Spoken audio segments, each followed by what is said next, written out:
नमस्कार दोस्तों भारत के इतिहास में पहली बार ऐसा होगा कि उपराष्ट्रपति वाइस प्रेसिडेंट समय से पहले रिजाइन किए हों बिकॉज ऑफ हेल्थ कंसर्न। पहले 2 बार ऐसा हो चुका है, लेकिन उसके कारण अलग थे, वो मैं आपको आगे वीडियो में बताऊंगा। लेकिन क्वेश्चन ये है कि उनके रिजाइन करने से, जगदीप धनखड़ के रिजाइन करने से पार्लियामेंट के ऊपर क्या असर होगा, इंप्लीकेशन क्या होगा, और यहां पर आगे प्रोसेस क्या है। जब हम वाइस प्रेसिडेंट ऑफ इंडिया की बात करते हैं तो कैसे चुनाव होता है, क्या क्या कॉन्स्टिट्यूशनल प्रोविजंस हैं, वो सब कुछ मैं आपको डिटेल से बताऊंगा। चलिए आगे बढ़ते हैं, लेकिन उससे पहले आप सबको बता दूं, आज से स्टडी आईक्यू पर जो ऑप्शनल फेस्ट है वो स्टार्ट हो रहा है। मतलब अगर आप जीएस फाउंडेशन 2026 की तैयारी कर रहे हो तो हमारा फाउंडेशन बैच प्लस ऑप्शनल एक साथ अगर आप लेते हैं तो एक्स्ट्रा यहां पर आपको डिस्काउंट मिलता है। बस आपको यूज करना है कोड अंकित लाइव ताकि आप मैक्सिमम डिस्काउंट लें, और लिंक कमेंट सेक्शन में। अगर आपको कोई डाउट है, प्रॉब्लम है, तो ये फोन नंबर दिया हुआ है, इस पर आप कॉल कर सकते हैं। मेरी पर्सनल टीम आपको अच्छे से गाइड करेगी और बताएगी। चलिए शुरुआत करते हैं, लेकिन सबसे पहले जगदीप धनखड़ हैं कौन। देखो, Jagdeep Dhankhar 14th vice president of India serve कर चुके हैं, the ex officio chairperson of Rajya Sabha. आप सब जानते हैं कि जो भी वाइस प्रेसिडेंट होता है भारत का, वो चेयरपर्सन भी होता है राज्यसभा का, जो कि अपर हाउस है हमारे पार्लियामेंट में। And he is the second highest constitutional authority in India after president, ये आप सब जानते होंगे। तो जो जगदीप धनखड़ जी हैं, 11 अगस्त 2022 को वो वाइस प्रेसिडेंट बने थे। एंड आप सब जानते होंगे कि जो एनडीए का अलायंस है उन्होंने सपोर्ट किया था, बेसिकली जो बीजेपी है उन्होंने उनको सपोर्ट किया था वाइस प्रेसिडेंट बनने में। और इसके पहले अगर आप देखेंगे तो गवर्नर ऑफ वेस्ट बंगाल रह चुके हैं 2019 से 22 के बीच में, और काफी ज्यादा न्यूज में भी रहते थे। अगर आप देखोगे तो कई कंट्रोवर्सीज भी जुड़ी हुई हैं। लेकिन उसके पहले आप देख सकते हैं he is also been senior advocate of Supreme Court. इसके अलावा 1990s में भी यूनियन मिनिस्टर ऑफ स्टेट के तौर पर सर्व कर चुके हैं। And he has also been the member of Parliament and Rajasthan Legislative Assembly. अच्छा, क्वेश्चन यह है कि हुआ क्या। देखिए, कल देर रात को अचानक से खबर आती है कि जगदीप धनखड़ जी ने जो office of vice president of India है वहां से रिजाइन कर दिया है। And he has told about his health reason. मतलब उनका कहना है कि जो उनकी हेल्थ है वो उनका साथ नहीं दे रही है, एंड दैट इज वाई यहां पर वो इस पद से रिजाइन कर रहे हैं। और इसके लिए उनको लेटर लिखना पड़ा president of India Droupadi Murmu को। ये कॉन्स्टिट्यूशनल प्रोविजन है कि जब वाइस प्रेसिडेंट रिजाइन करते हैं तो उनको लेटर लिखना होता है प्रेसिडेंट ऑफ इंडिया को। एंड ये इमीडिएट बेसिस पर इफेक्ट पर आ गया। इनफैक्ट उन्होंने आर्टिकल 67A का हवाला दिया, जो मैं आपको आगे बताऊंगा। आर्टिकल 67A है क्या। हमारे संविधान के अंदर यह कहता है the vice president may resign from his office by writing under his hand address to the president. तो उनको खुद यहां पर प्रेसिडेंट को लेटर लिखना होगा। इसका मतलब यह हुआ कि जो उनका रेजिग्नेशन है वो वॉलंटरी होना चाहिए, किसी प्रेशर में नहीं होना चाहिए, रिटर्न होना चाहिए, एंड डायरेक्टली प्रेसिडेंट को सबमिट करना चाहिए। और जो रेजिग्नेशन है वो इमीडिएट बेसिस पर इफेक्ट में आ जाता है अपॉन सबमिशन। एंड ये पहली बार हुआ है भारत के इतिहास में कि यहां पर मिड टर्म में ही उन्होंने रिजाइन कर दिया। क्योंकि अगर आप देखेंगे तो 2022 में 11 अगस्त को वो वाइस प्रेसिडेंट बने थे, तो अभी भी उनका अच्छा खासा कार्यकाल था, लगभग 2 साल का, क्योंकि टोटल 5 ईयर का टेन्योर होता है। तो यहां पर उन्होंने हेल्थ कंसर्न दिया है। और अगर आप देखेंगे ये जो लेटर लिखा गया है, रेस्पेक्टेड राष्ट्रपति जी, उन्होंने कहा है टू प्रायोरिटाइज हेल्थ केयर। वो अपने हेल्थ को प्रायोरिटाइज कर रहे हैं। एंड मेडिकल एडवाइस उनका कहना है कि वो यही दिया जा रहा है कि वो वर्क पर शायद ना जाएं और थोड़ा सा रेस्ट लें। I hereby resign as the vice president of India effective immediately in accordance with the article 67A of the constitution. और उन्होंने यहाँ पर जो राष्ट्रपति जी हैं उनका जो साथ था उसको यहाँ पर सराहना किया। साथ ही साथ ऑनरेबल प्राइम मिनिस्टर का मेंशन किया, पीएम मोदी का जो काउंसिल ऑफ मिनिस्टर हैं। और साथ ही साथ यहाँ पर इट हैज़ बीन, उन्होंने लिखा है कि it has been a privilege and satisfaction to witness जो भारत का रिमार्केबल इकोनॉमिक प्रोग्रेस है, अनप्रेसिडेंटेड एक्सपोनेंशियल डेवलपमेंट हुआ है जो उन्होंने यहां पर देखा। So as I leave this esteemed office I am filled with the pride in Bharat global rise and phenomenal achievement and hold unwavering confidence in her brilliant future. तो उन्होंने यहां पर यह सारी तारीफ की कि किस तरह से जो भारत है वो तेजी से आगे बढ़ रहा है। लेकिन देखिए दोस्तों, इंपॉर्टेंट क्या हो जाता है कि अभी तक पूरा इतिहास आप देखोगे, जब से देश आजाद हुआ है, कॉन्स्टिट्यूशन इफेक्ट में आया है, ये 3rd वाइस प्रेसिडेंट हैं वो जो समय से पहले ही रिजाइन किए। इसके पहले अगर मैं आपको बताऊं तो सबसे पहली बार हुआ था वीवी गिरी, जब वो वाइस प्रेसिडेंट थे तो उन्होंने जुलाई 1969 को रिजाइन किया था। क्यों किया था? क्योंकि अगर आपको याद हो उस समय 1969 में जब उस समय के राष्ट्रपति जाकिर हुसैन उनकी मृत्यु हो गई थी। एंड इसी की वजह से यहां पर इलेक्शन लड़ने के लिए, प्रेसिडेंशियल इलेक्शन लड़ने के लिए उन्होंने वाइस प्रेसिडेंट के पद से इस्तीफा दे दिया था। तो कोई हेल्थ कंसर्न नहीं था, क्योंकि प्रेसिडेंट का इलेक्शन लड़ना था तब उन्होंने इस्तीफा दिया। फिर दूसरी बार होता है 1987 में, जब आर वेंकट रमन वो वाइस प्रेसिडेंट थे, उन्होंने भी रिजाइन किया, लेकिन अगेन उन्होंने भी प्रेसिडेंट के इलेक्शन के तौर पर खड़े होने के लिए किया था और फाइनली उन्होंने यहां पर जो प्रेसिडेंट है 1992 तक बने रहे। तो आई होप आप समझ पा रहे होंगे कि पहले 2 बार ऐसा जब हुआ था तो वो किसी और कंसर्न से नहीं हुआ था, it was just simply that कि उनको प्रेसिडेंट का इलेक्शन लड़ना था, इसीलिए उन्होंने रिजाइन किया। तो ये पहली बार है, ऐतिहासिक है कि हेल्थ कंसर्न की वजह से उन्होंने रिजाइन किया है। अच्छा, इसका इंपैक्ट भारत के पार्लियामेंट पर क्या आएगा?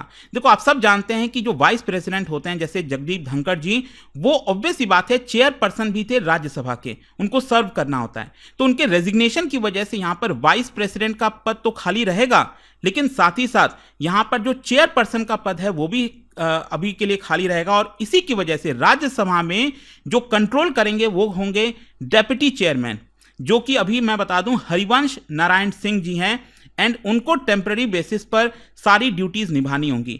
लेकिन जो कॉन्स्टिट्यूशनल पोस्ट है वाइस प्रेसिडेंट का, वो तब तक खाली रहेगा जब तक वापस से इलेक्शन नहीं हो जाता।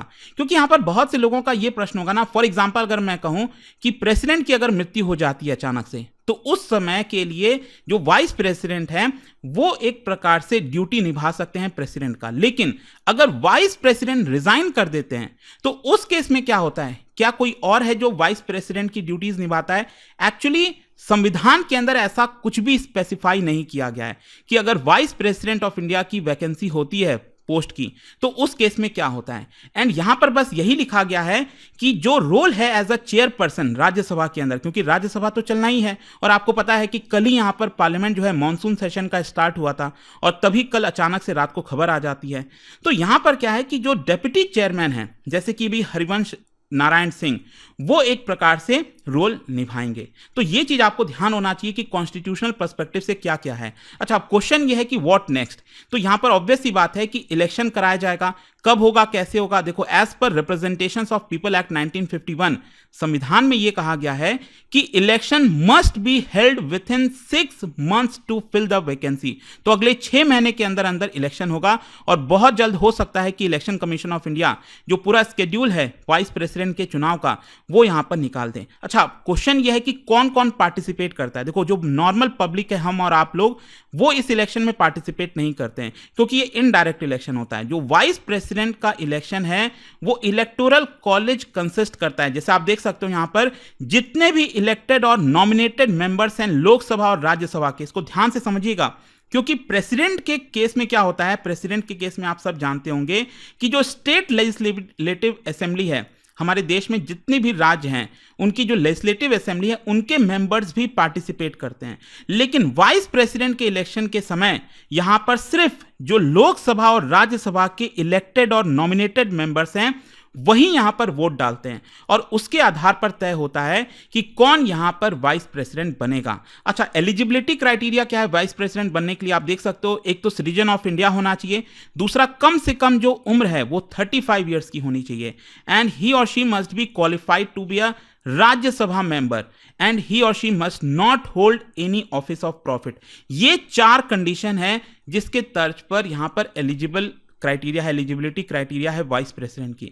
अच्छा, कल जो यहां पर जगदीप धनखड़ जी का अचानक से ये जो फैसला आया, उन्होंने रिजाइन किया, उसका पॉलिटिकल इंप्लीकेशन क्या है वो थोड़ा सा समझ लेते हैं। देखो, जगदीप धनखड़ जी अगर आपने देखा होगा वो काफी बड़े सपोर्टर हैं बीजेपी के, एनडीए के, और हमेशा से गवर्नमेंट को सपोर्ट करते आए हैं, डिफेंड करते आए हैं पार्लियामेंट के अंदर। तो ऑब्वियस सी बात है उनके रेजिग्नेशन की वजह से जो एनडीए का कंट्रोल है राज्यसभा प्रोसीडिंग में वो कहीं ना कहीं इंपैक्ट होगा और एक पॉलिटिकल मैन्यूवरिंग देखने को मिल सकती है अगले जो भी नेक्स्ट वाइस प्रेसिडेंट होंगे। और साथ ही साथ वाइस प्रेसिडेंट का जो इलेक्शन है वो एक बड़ा प्लेटफॉर्म बन सकता है ऑपोजिशन और सरकार के बीच में, क्योंकि ध्यान रखिएगा 2022 में जब जगदीप धनखड़ जी को बनाया गया था वाइस प्रेसिडेंट, तब बीजेपी के पास फुल मेजॉरिटी थी लोकसभा के अंदर। अभी तो आप सब जानते हैं कि यहाँ पर जो एनडीए की अलायंस है, अलायंस के तौर पर पूरी सरकार बनी है, उस समय तो बीजेपी के पास अकेले 300 से ज्यादा सीट्स थी। तो यहां पर हो सकता है कि जो अगले वाइस प्रेसिडेंट हो उसमें जो साथी दल हैं एनडीए के, बीजेपी के,